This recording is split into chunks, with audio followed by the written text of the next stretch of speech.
ನಗುತ್ತಾ ನಗುತ್ತಾ ಬಾಳು ನೀನು 100 ವರ್ಷ ಎಂದು ಹೀಗೆ ಇರಲಿ ಹರ್ಷ ಹರ್ಷ. ನಮ್ಮ ಕೆ.ಪುರ ಕ್ಷೇತ್ರದ ಮಾಜಿ ನಗರಸಭೆ ಸದಸ್ಯರಾದಂಥ ಸನ್ಮಾನ್ಯ ಶ್ರೀ ಪಿ.ಜಿ. ಅಂತೋಳಸ್ವಾಮಿ ಅವರ ಹುಟ್ಟುಹಬ್ಬ. ಇವರು ಒಳ್ಳೆ ನಾಯಕರಾಗಿ ಒಳ್ಳೆ ಸಮಾಜ ಸೇವೆ ಮಾಡಿ ಟಿ.ಸಿ. ಪಾಳ್ಯ, ಭಟ್ರಹಳ್ಳಿ, ಆನಂದಪುರ, ಕೆ.ಪುರ ಒಳ್ಳೆ ಕೆಲಸ ಮಾಡ್ತಾಯಿದ್ದಾರೆ. ನಾವು ಸುರಕ್ಷಾ ಕನ್ಸ್ಟ್ರಕ್ಷನ್ ಲೇಬರ್ ಯೂನಿಯನ್ ಮತ್ತು ನಮ್ಮ ಮನೆ ವೃದ್ಧಾಶ್ರಮ ಮತ್ತು ನಮ್ಮ ಮನೆ ಚಾರಿಟೇಬಲ್ ಟ್ರಸ್ಟ್ ಕಡೆಯಿಂದ ನಮ್ಮೆಲ್ಲ ಟೀಮ್ ಬಂದಿದ್ದೀವಿ. ಅವರೊಂದು ಒಳ್ಳೆತನ ನೋಡಿ, ಅವರೊಂದು ಗೆಳೆತನ ನೋಡಿ ತುಂಬ ಸಂತೋಷ ಆಗ್ತಾಯಿದೆ.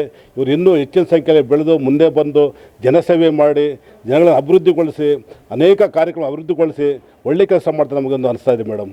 ನಾನು ಕಂಡಂಗೆ ಸುಮಾರು ಒಂದು 25 ವರ್ಷಗಳನ್ನು ನೋಡ್ತಾ ಇದ್ದೀವಿ. ನಮ್ಮ ಟಿ.ಸಿ. ಪಾಳ್ಯ ಯಾವುದೋ ಒಂದು ಥರ ಇತ್ತು, ಇವತ್ತು ಒಳ್ಳೆ ಅಭಿವೃದ್ಧಿ ಮಾಡಿ ಆನಂದಪುರ ಟಿ.ಸಿ. ಪಾಳ್ಯಕ್ಕೆ ನೀರಾಗಿರ್ಬೋದು, ರಸ್ತೆಗಳಾಗಿರ್ಬೋದು, ರೋಡ್ಗಳಾಗಿರ್ಬೋದು, ವರಗಳಾಗಿರ್ಬೋದು, ಪ್ರತಿಯೊಂದು ಕೆಲಸ ಅವರು ಮಾಡ್ತಾಯಿದ್ದಾರೆ. ಇವತ್ತು ನಮ್ಮ ಹೆಂಗೆ ಬೇಕಾದ್ರೆ ಎಷ್ಟೋ ಒಂದು ಡೆವಲಪ್ ಆಗ್ತಾಯಿಲ್ಲ, ಏನೂ ಇರಲಿಲ್ಲ. ಇವತ್ತು ಆ ಕಡೆ ಮೋರಿಗಳು, ರೋಡ್ಗಳು, ಪಾರ್ಕು ಎಲ್ಲ ಇವ್ರ ಕಡೆಯಿಂದ ಆಗ್ತಾಯಿದೆ. ಅದರಿಂದ ನಮ್ಗೆ ತುಂಬ ಸಂತೋಷ ಆಗ್ತಾಯಿದೆ. ಉಲ್ಲಾಸದ ಶುಭ ದಿನಕ್ಕೆ ಸಂತೋಷವೇ ಉಡುಗೊರೆಯೋ. ಆತ್ಮೀಯರಾದಂಥ ಪಿ.ಜಿ. ಅಂತೋಳಸ್ವಾಮಿ ಅವ್ರಿಗೆ ಹುಟ್ಟಿದಬ್ಬ ಶುಭಾಶಯಗಳು ಹೇಳ್ತಾ ಇದ್ದೀವಿ. ದಯವಿಟ್ಟು ಅವ್ರಿಗೆ ಭಗವಂತ ಆರೋಗ್ಯ ಐಶ್ವರ್ಯ ಎಲ್ಲ ಕೊಟ್ಟು ಇನ್ನೂ ಜನಸೇವೆ ಮಾಡಿ ಅವ್ರಿಗೆ ಶಕ್ತಿ ಕೊಡಬೇಕಂತ ಭಗವಂತನ ಹಾರೈಸ್ತಾ ಇದ್ದೀವಿ.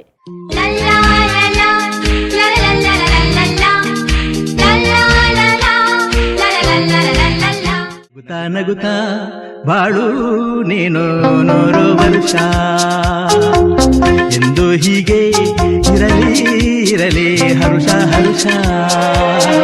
ಉಲ್ಲಾಸದ ಶುಭ ದಿನಕ್ಕೆ ಸಂತೋಷವೇ ಉಡುಗೊರೆಯೋ.